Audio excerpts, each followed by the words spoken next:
అందరికీ నమస్కారం అండి. మన తెలుగు కథలు యూట్యూబ్ ఛానల్కి స్వాగతం.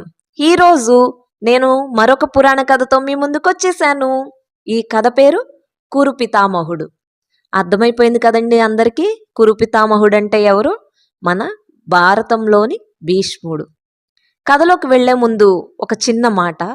గంగా నది తనకు పుట్టిన 8 బిడ్డల్లో 7గురిని నదిలో ఎందుకు వేసేసింది, తరువాత భీష్ముడు మాత్రం ఎందుకు బ్రతికించింది అనేది క్లుప్తంగా వేరే కథలో తెలుసుకుందాము.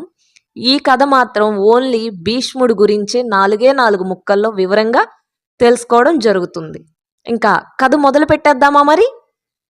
శంతనుడికి గంగానదికి అష్టమ శిశువుగా జన్మించినవాడు దేవవ్రతుడు. శంతనుడు తనను వివాహం చేసుకుంటానని కోరినప్పుడు గంగాదేవి, నేను ఏమి చేసినా ప్రశ్నించకూడదు, నాకు ఏ పనికి అడ్డు తగలకూడదు, అలా అడ్డు తగిలితే నేను నిన్ను విడిచి వెళ్ళిపోతాను అని షరతు విధించింది. అందుకు సమ్మతించాడు శంతనుడు.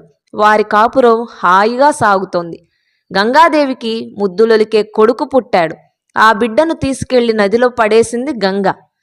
కిన్నుడైన శంతనుడు తాను ఆమెకు ఇచ్చిన మాటకు గుర్తుంచుకుని ఏమీ అనకుండా మౌనంగా ఉండిపోతాడు.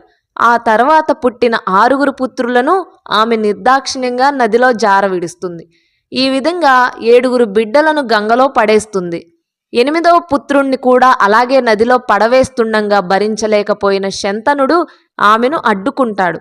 తను విధించిన నిబంధన మేరకు గంగాదేవి ఆ బిడ్డను తనతో తీసుకెళ్లి పెంచి పెద్దవాడిని చేసి తెచ్చి అప్పగిస్తానని చెప్పి దేవలోకానికి వెళ్ళిపోతుంది. అన్నమాట ప్రకారం ఆ బిడ్డను పెంచి పెద్దవాణ్ణి చేసి శంతనుడికి అప్పచెప్పి వెళ్ళిపోయింది.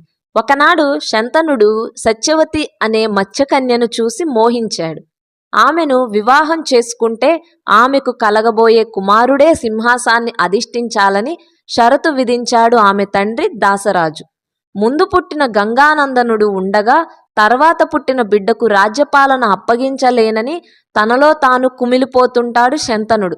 విషయం తెలుసుకున్న గంగానందనుడు తండ్రి కోసం తాను జీవితాంతం బ్రహ్మచారిగా ఉండిపోతానని భీష్మ ప్రతిజ్ఞ చేశాడు.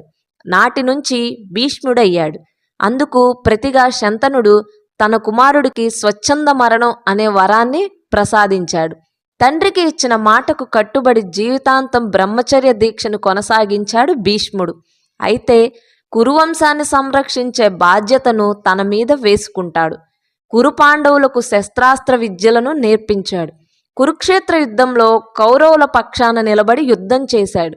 శిఖండిని అడ్డుగా పెట్టుకుని అర్జునుడు చేసిన యుద్ధంలో గాయపడిన భీష్ముడు అంపశయ్యపై పరుండి యుద్ధం ముగిసిన తరువాత తన వద్దకు వచ్చిన పాండవులకు నీతి బోధ చేసి ఉత్తరాయ పుణ్యకాలం వచ్చాక దేహత్యాగం చేస్తాడు. మనం పఠించే విష్ణు సహస్రనామాలు ఆయన నోటి వెంట వెలువడినవే. ఆయన జీవితం భారతీయులకు ఒక గ్రంథం లాంటిది. కథ సమాప్తం. మరిన్ని కథల కోసం మన తెలుగు కథలు యూట్యూబ్ ఛానల్ని లైక్ చేయండి, షేర్ చేయండి, సబ్స్క్రైబ్ చేసుకోండి.